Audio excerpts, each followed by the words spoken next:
Radio Rivage présente Au fil du lien, une émission animée par Daniel. Chers auditeurs, bonjour, bienvenue sur Radio Rivage pour mon émission Escapade d'artistes. J'ai le plaisir aujourd'hui de recevoir Florence Trottoli, artiste peintre qui actuellement est à l'exposition La Chapelle du Collège de Carpentras jusqu'au 12 avril et qui va nous parler de son art, de sa passion et de son parcours. Bonjour Florence Trottoli. Bonjour à tous. Merci d'avoir accepté mon invitation. Merci à vous, c'est un plaisir. Plaisir partagé. Alors, Florence Trottoli, vous êtes en Provence et vous êtes actuellement à l'exposition à la Chapelle du Collège de Carpentras jusqu'au 12 avril. Vous êtes une artiste peintre autodidacte. Parlez-nous de votre peinture. Alors, ma peinture, ça a commencé par peindre des fleurs, puisque je suis, comme vous l'avez dit, autodidacte et je n'étais pas très à l'aise avec la représentation graphique. Donc, je me suis sentie attirée par cet aspect-là qui me plaisait parce que c'était pas très compliqué à réaliser, on pouvait être assez libre.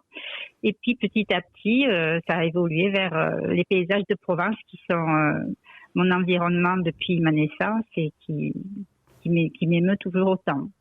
Donc, j'ai voulu partager ça, ces émotions à travers ma peinture. Oui, parce que vous dites capturer les sensations induites par les paysages de Provence, chargés de souvenirs et aussi les partager avec le public dans un effet miroir finalement.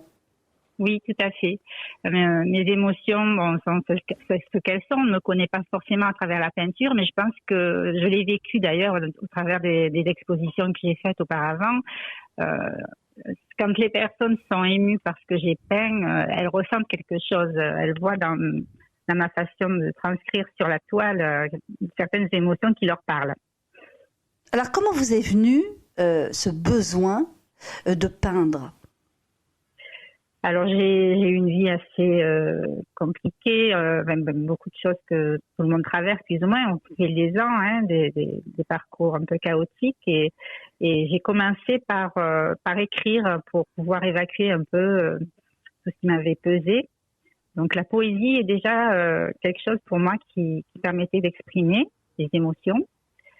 Et de l'écriture, je suis passée par un certain concours de circonstances à la peinture et c'est pareil, j'ai voulu y mettre une touche poétique et transposer les émotions sur la toile. Alors Florence Trottoli, vous avez, publié un recueil de poésie. Oui, j'ai fait 2 recueils, là pareil, en auto-édition. Oui.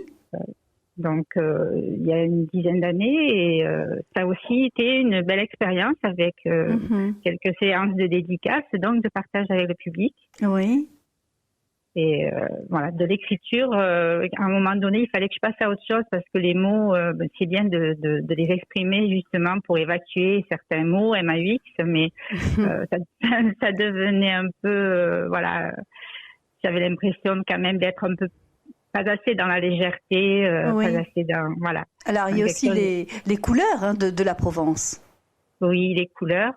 Alors, c'est vrai que là, aujourd'hui, quand on rentre sur mon lieu d'exposition, c'est souvent ce qu'on remarque, une dominante bleue et verte. Oui.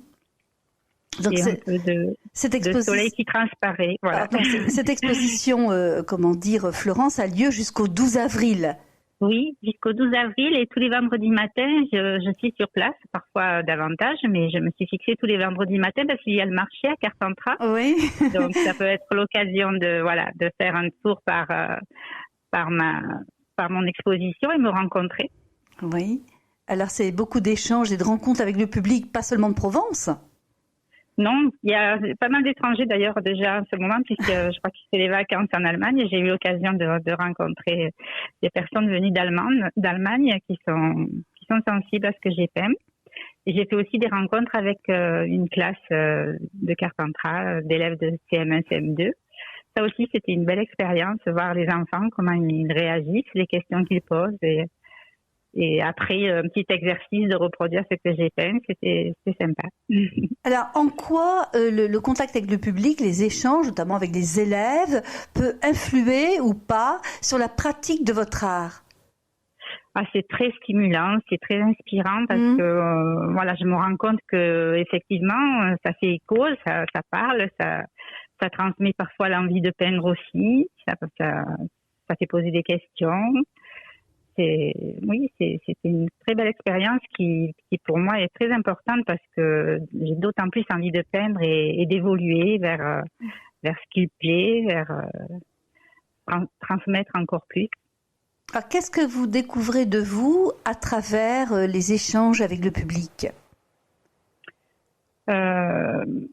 Je découvre que ma passion grandit et que je suis sur la bonne voie et que c'est vraiment quelque chose qui devient essentiel dans ma vie.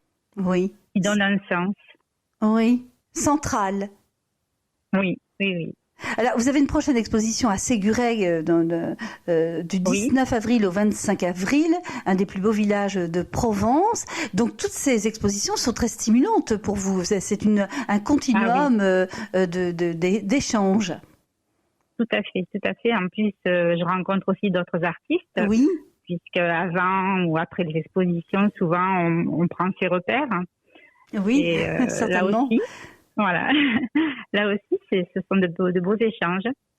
Alors, vous êtes aussi sur le réseau social, enfin une galerie en ligne, vous m'aviez dit Art Majeur.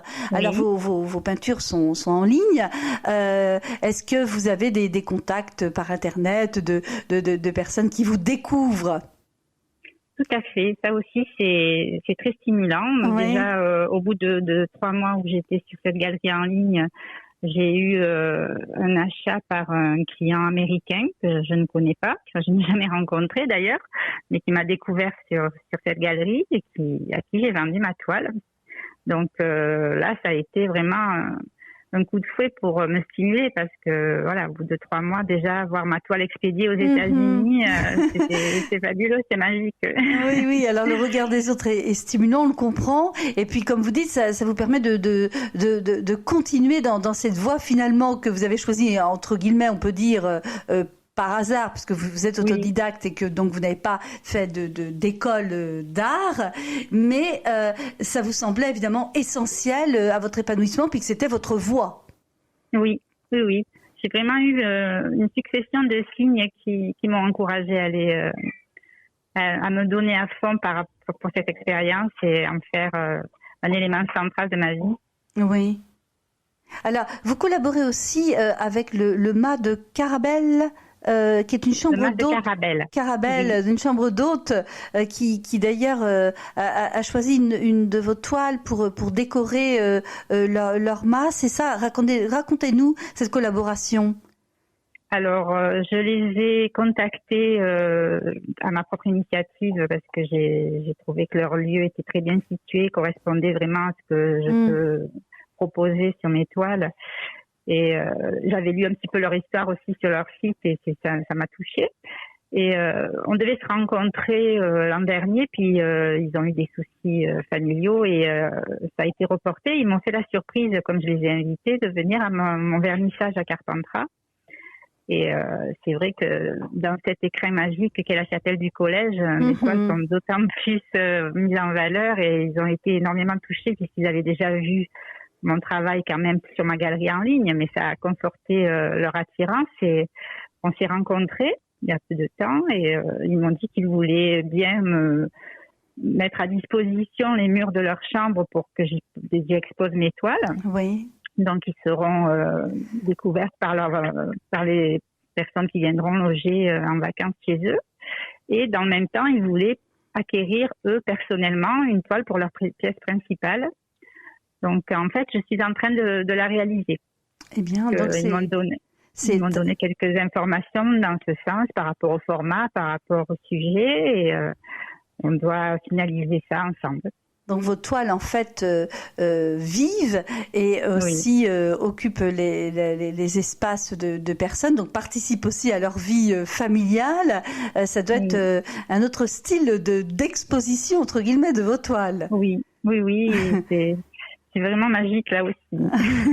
Alors la Provence, voilà. La Provence, la lumière, les fleurs, le végétal, les paysages, et puis vous orientez aussi vers les natures mortes. Oui, Une nature morte parce que c'est un peu un classique de la peinture. C'est un exercice voilà, qui permet aussi de progresser, d'évoluer, d'essayer de transmettre des émotions malgré tout d'après quelque chose qui n'est pas vivant. Oui. Et il y a des grands maîtres sur lesquels s'appuyer pour réaliser ça, et il y a des chefs-d'œuvre dans ce domaine. Alors, on a parlé de vos expositions, mais vous avez votre atelier en Provence? Alors, mon atelier, c'est ma maison. C'est votre maison. Alors, c'est la maison atelier. C'est formidable. Comment se déroule une journée type Florence Trottoli quand on est artiste peintre en Provence? Dites-nous, faites rêver nos éditeurs de Radio Rivage. J'ai pas vraiment de schéma particulier. Il y a des journées où je consacre plus à prendre l'énergie à l'extérieur, et voilà, me promener dans la nature à vélo ou à pied, où je peux participer à des randonnées avec des amis. C'est une très bonne énergie. Voilà, on se détend et en même temps j'absorbe, je m'imprègne d'images. Je ne regarde plus la nature de la même façon d'ailleurs depuis que je peins. C'est vrai qu'en arrière-plan dans ma tête, il y a toujours la toile et le pinceau. Oui, vous pensez déjà à l'œuvre que vous allez réaliser. Voilà, et souvent l'appareil photo, des clichés à prendre, et se dire que là, voilà, ça peut être une idée de sujet à peindre. Et puis après, chez moi, quand je décide de m'y mettre, mais c'est regrouper un peu, déjà chercher vraiment à structurer ce sujet avec les différentes images qui peuvent me servir, soit les photos, soit parfois je m'inspire aussi de toiles de peintres anciens, et je fais un petit mix avec tout ça, et de là va naître voilà, c'est une naissance qui est élaborée par une juxtaposition d'images, voilà, d'expériences et de ressentis. Oui, alors vous dites aussi vous inspirez des grands maîtres. Quel est votre peintre, entre guillemets, modèle, ou en tout cas votre peintre préféré, Florence Trottoli? Alors, il y en a eu beaucoup. J'ai commencé avec Cézanne, avec les impressionnistes aussi, Monet, Renoir, Berthe Morisot, que j'aime beaucoup. Oui, oui. Mais dernièrement, du fait de cette chapelle des collèges, et même déjà antérieurement à cette exposition, j'avais beaucoup étudié les peintres provençaux qui m'ont précédé, dont certains qui vont pas parler sûrement aux personnes qui ne sont pas vraiment au courant de l'art en Provence, mais qui ont eu vraiment un style précurseur, en fait. Ils ont été précurseurs à leur époque avec beaucoup de caractère dans leur art. Et c'est Ibrahim Chada et Maxime Richaud qui sont mes principaux modèles en quelque sorte, même si derrière ce que je produis est très différent, mais j'y puise beaucoup de savoir et de force. Vous êtes Florence autodidacte, et donc on sent bien à travers les échanges que nous avons aujourd'hui qu'il y a une grande place à l'émotion que vous pouvez ressentir, et ça entre sans doute en résonance avec, comme vous nous avez dit, votre parcours, et ça vous permet d'exprimer peut-être des émotions que les mots MOT ne peuvent pas traduire. Et ça, pour vous, c'est peut-être aussi ça peut être synonyme de résilience et de thérapie. Tout à fait. Oui. Tout à fait. C'est très libérateur, et en même temps, la connotation de douleur s'estompe. Voilà, on essaie que de produire de la beauté, de la douceur, et ça vient naturellement. Il y a pas trop de questions à se poser. C'est plus spontané. Alors, recréer en fait un monde idéal. Voilà. Quelque chose que vous pouvez partager avec le public. Tout à fait. Et quand je vois que, comme dernièrement à Carpentras, une personne qui visite me dit votre peinture me touche au cœur, là c'est gagné. Oui, pour moi, oui. c'est du bonheur aussi. Oui, très certainement. Alors, est-ce que vous avez là vous êtes très très occupé par ces 2 expositions. Est-ce que vous avez d'autres projets à confier à nos auditeurs? Oui, je vais participer avec l'association Eux dans l'eau qui prend soin des enfants hospitalisés à Avignon une exposition à Gordes. Oui. Et je vais être de nouveau à Rasto pendant tout le mois de juillet. C'est un lieu où j'ai exposé en première, en fait, l'an dernier. Oui. Et qui m'a permis d'avoir mon premier client aussi du coin. Et donc, c'était au printemps. Cette fois, je vais le faire en plein été. Ça va être notre public. Donc, et puis avec un autre hôtel aussi qui va décorer ses chambres et ses lieux communs, puisque on sera 2 peintres à décorer l'hôtel. Et une pour les chambres, et moi je serai sur les lieux communs, donc à l'hôtel La Garance à Sainte-Colombe, à côté de Bédouin. Sainte-Colombe. Alors, Ouais. rappelez-nous le nom de l'association pour laquelle vous allez exposer. Dans l'eau. D'accord. Dans l'eau, L''O. Nous mettrons les références pour nos auditeurs de Radio Rivage sur notre page Facebook, donc qui va aider les enfants. Oui. Donc effectivement, quand la peinture touche aussi des causes, des causes nobles, c'est aussi un surplus d'émotions et aussi d'utilité sociale, pourrait-on dire. Tout à fait. Ça m'a touchée quand je les ai vus à Gordes il y a 2 ans. J'ai rencontré le responsable de l'association et il m'avait donné les consignes pour pouvoir répondre donner ma candidature pour exposer avec eux. Donc j'ai été retenue cette année. C'est un honneur parce que il y a déjà au niveau artistique, mais en plus pouvoir participer humainement, c'est une belle expérience aussi. Oui. Qui va dans le sens de ce que je veux faire. Hein. Oui, tout à fait. Ça correspond complètement à la finalité de votre art. Hein. Et puis là, ça va toucher les enfants, les parents et donc la famille. Parce que la famille, c'est quelque chose qui compte beaucoup pour vous. Oui, tout à fait, énormément.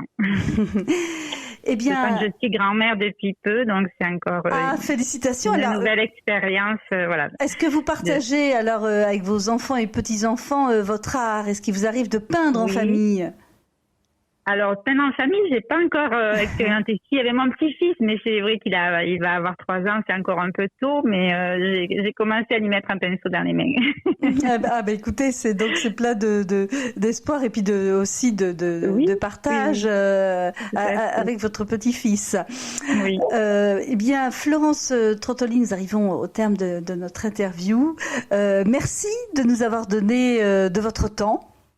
Mais merci beaucoup. D'avoir partagé avec nous votre passion et puis votre réussite, parce que c'en est une, de peindre, d'être vu, d'être regardé. On sait que pour les artistes, c'est essentiel de pouvoir exposer, d'avoir un retour sur leur peinture, d'avoir la joie de vendre une de leurs toiles. Donc ça, c'est évidemment très très gratifiant d'avoir partagé tout ça avec nos auditeurs de la Provence.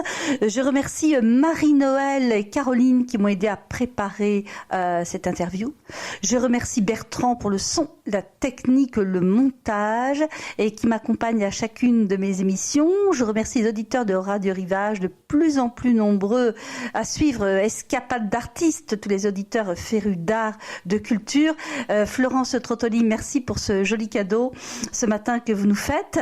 Nous allons suivre sur Radio Rivage vos expositions. Vous n'hésiterez pas à revenir à mon micro pour nous parler d'une nouvelle exposition. Avec plaisir.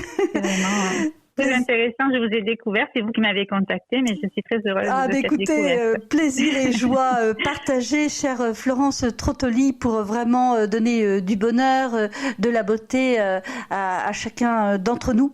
Merci beaucoup, chers auditeurs de Radio Rivage. À très vite pour une nouvelle émission Escapade d'artistes. C'était Au fil du lien, une émission animée par Daniel sur Radio Rivage.